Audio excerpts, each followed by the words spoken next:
कायदा आणि सुव्यवस्थेचा धाक निर्माण करा. पालकमंत्री चंद्रकांत पाटील यांनी पोलीस दलाला सुनावलं. तुम्ही काय करता हे सगळं बघत आहेत.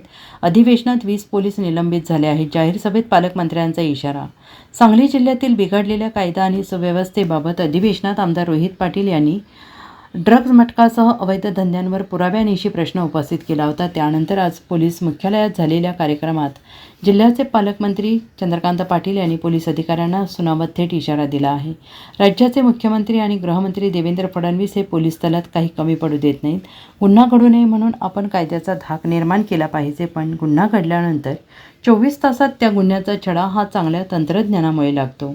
त्यासाठी पैसे खर्च करण्यात आम्ही कंजूसी करत नाही. सत्संगत, सद्विचार आणि धाकाने लोक नीट राहतात. धाकाने नीट राहणारा वर्ग मोठा आहे. पोलीस खात्यातील जे पाहिजे ते आम्ही देऊ. दुसऱ्या बाजूला रिझल्ट चांगला लागला पाहिजे. सांगली जिल्ह्यात कायद्याचा धाक राहिला नाही असं वातावरण निर्माण झालेलं आहे. यात आणखीन काय करता येईल याचा विचार करा. पोलिसांच्या वर्दीला आजही भला गुंड घाबरतो. तुम्ही दहशत निर्माण करा. आपण एक कडक वातावरण ठेवलं पाहिजे. काळ बदलला आहे. तुम्ही एखाद्याला फेवर केलं तर कोण विचारतं हे डोक्यातून काढून टाका. हे अधिवेशनात 20 पोलीस निलंबित झाले. सगळे बघत आहेत तुम्ही काय करताय अशा शब्दात त्यांनी सुनावलं आहे. जिल्हा पोलीस मुख्यालयात आपल्या नियोजनमधून मंजूर झालेल्या विविध विकास कामांच्या उद्घाटन प्रसंगी ते बोलत होते. यावेळी पोलीस अधीक्षक संदीप घुगे यांच्यासह पोलीस अधिकारी उपस्थित होते. माननीय मुख्यमंत्री महोदय जे राज्याचे गृहमंत्री पण आहेत, त्यांचा सातत्याने हा प्रयत्न चाललेला आहे की काही क्षेत्रामध्ये कंजूसी करायची नाही. त्यातलं कायदा सुव्यवस्था नीट ठेवायची असेल तर आपल्याला पोलीस डिपार्टमेंटवर पैसे खर्च करताना कंजूसी करून चालणार नाही असं त्यांचं म्हणणं असतं. त्यातूनच आता कोल्हापूरसारख्या ठिकाणी माझ्या माहितीप्रमाणे 8 मजली किंवा 9 मजली पोलिसांच्या निवासाची इमारत पूर्ण झाली.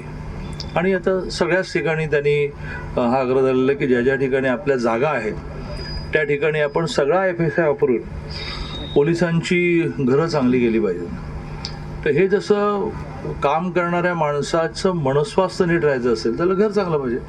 संध्याकाळी तो थकून बघून घरी येतो आणि बायको म्हणते की नळाला पाणी नाही आणि पावसाळ्यात वरून पाणी गळत आहे, तर त्याची पण मनस्थिती चांगली राहत नाही. त्यामुळे क्वार्टर आहेत ते नीट करून घ्या. नवीन क्वार्टर बांधा. वाहनं नवीन उपलब्ध करून घ्या. तसं टेक्नॉलॉजी यांना उपलब्ध करून घ्या. मी आपलं अभिनंदन करतो की गुन्हा घडू नये म्हणून आपण एक कायद्याचा धाक निर्माण केला पाहिजे, पण गुन्हा घडल्यानंतर 24 तासात तुम्ही ते गुन्हेगार शोधता. त्याचं कारण खूप हाय ॲडव्हान्स टेक्नॉलॉजी तुम्ही वापरताय.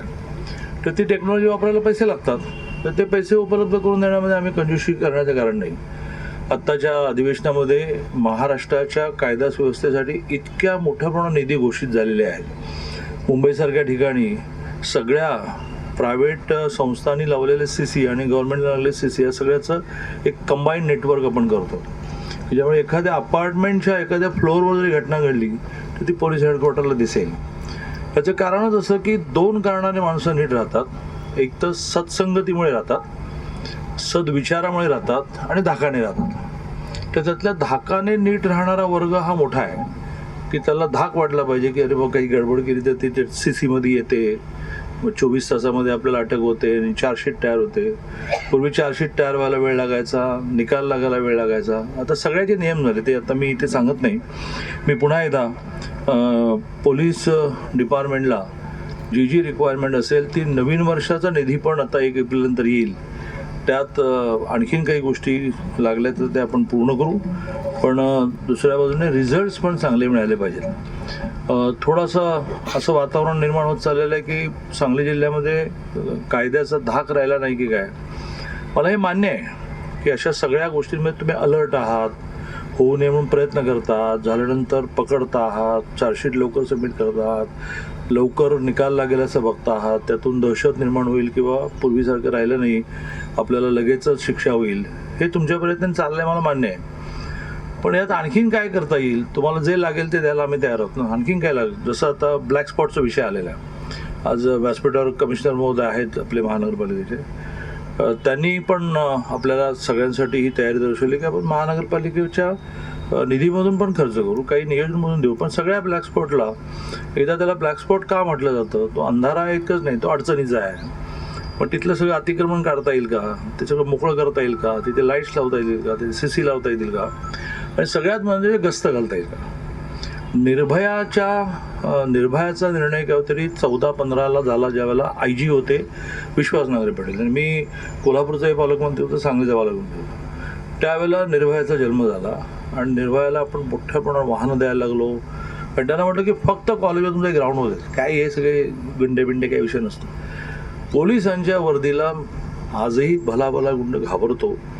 तुम्ही ती तुमच्या गाड्या फिरण्यातून दहशत निर्माण करा, आणि त्यामुळे लागणाऱ्या सगळ्या गोष्टी आपण पूर्ण करू. पण आपणही जरा थोडं कडक वातावरण ठेवलं पाहिजे. हेही आपल्याला सांगतो की काळ बदललेला आहे, आणि त्यामुळे पूर्वीची जी होती सिस्टीम, किंवा आम्ही एखाद्याला फेवर केलं तर कोण बघताय, तर ते सगळं बघितलं जातं. या अधिवेशनात किमान 20 जण सस्पेंड झालेत वेगवेगळ्या डिपार्टमेंटमधले. ते पूर्वीसारखे काय राहिलेलं नाही की कोण बघताय ते कोण बघताय, म्हणजे सगळं बघताय. CCTV बघतोय, काही एजन्सीज लावल्या आहेत. त्यामुळे अतिशय चांगला परफॉर्मन्स आपण ठेवाल अशी अपेक्षा व्यक्त करतो आणि माझं बोलणं संपवतो.